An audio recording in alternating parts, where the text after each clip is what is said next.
guys, it's Vicky, and welcome back to another tutorial. Today, we're going to be talking about the brand new pattern maker that just came out on candypatterns.com. This pattern maker is still in development, and it's being developed because Flash Player is now no longer supported. So they had to design a whole new candy pattern maker that doesn't run on Flash Player. Now, in order to get started, you'll need to go to candypatterns.com. However, if you click here where it says Pattern Maker, that takes you to the old Flash Player Pattern Maker at this moment. They haven't changed it yet, but you see here, this orange rectangle that says New Pattern Maker. Click here to read about it. Click on that, and it tells you all about the new pattern maker.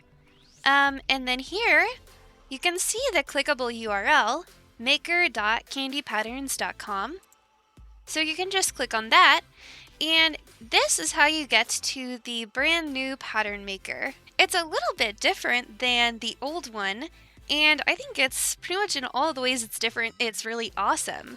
So it brings you to, it brings up your patterns when you open it, and if you want to work on one, you would just click on it, and you could change it if you want to.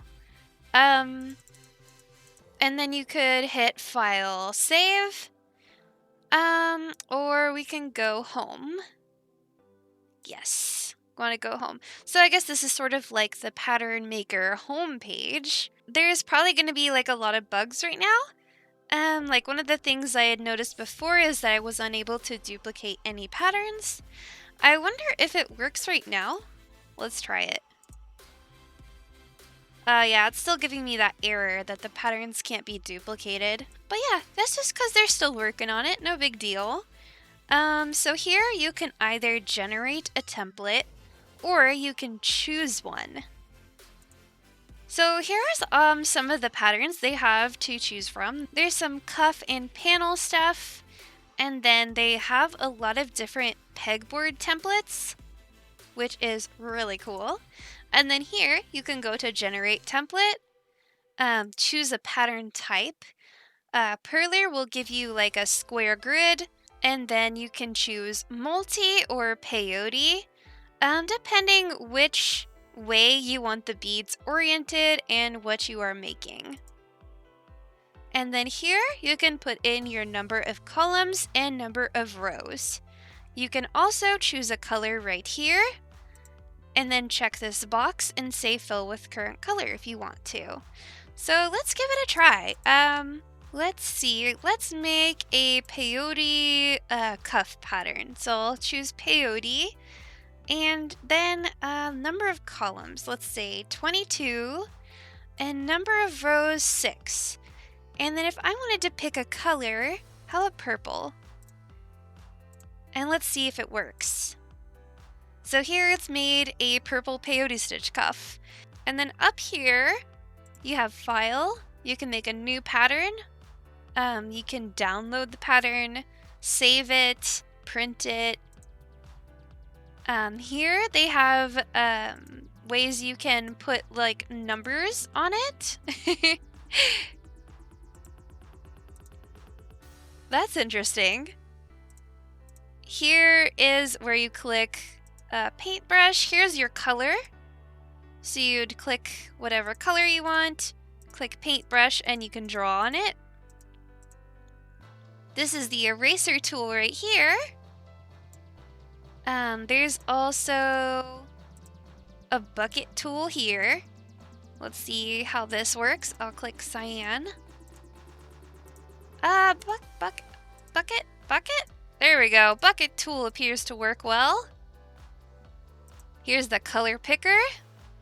So if I wanted to click this green color, then it automatically switches back to paintbrush and I start drawing. Here's undo, here's redo, and here is clear grid that gets rid of all the colors.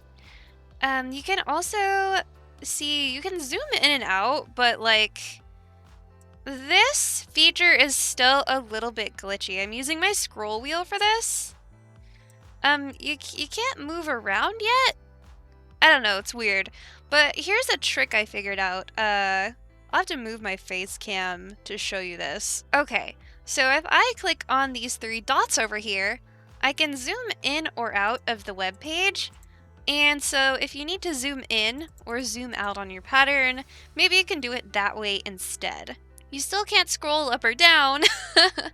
So that was a small issue I was having with, here, let me go home and I'll show you. I was having a small issue with my hourglass pattern because, as you can see, it's really huge and I can't scroll up or down to draw on it. So I had to just zoom out. Yeah, I had to just zoom out really far and color on it like that. I really do like the new pattern maker. I think it's awesome. Let's say I wanted to choose a template. Okay. And let me just scribble on this and see. Let's see how the saving feature works. So let's go to save. So here's where you can put the title. We could call this Scribble Cuff. And then here's kind of pattern. So here I would choose Candy Cuff. And then privacy, you can choose to try to publish it on the site by clicking public, or you can hit private and hit create pattern. So now if I click the home screen, it's going to be right there. The only other problem I've encountered is that once you save something as private, so far, there isn't a way to change it to public. If you open up a pattern you'd already saved and go to save, it just saves the changes without giving you the option to change it from, say, private to public if you wanted to. I'm sure they will fix that eventually. This pattern maker is still really new, and it does have a lot of bugs and glitches right now. But I also think it's an improvement from the old pattern maker, and I'm really happy to see it. At the top of the screen, it lets you know that the pattern maker is an alpha and how to report any bugs so they can figure out what they need to do to fix it. Anyways, guys, thank you so much for watching this video. I hope you will go to maker.kandypatterns.com and give this new pattern maker a try. Leave me a thumbs up if you enjoyed the video, subscribe for more videos, and until next time, peace, love, unity, and respect.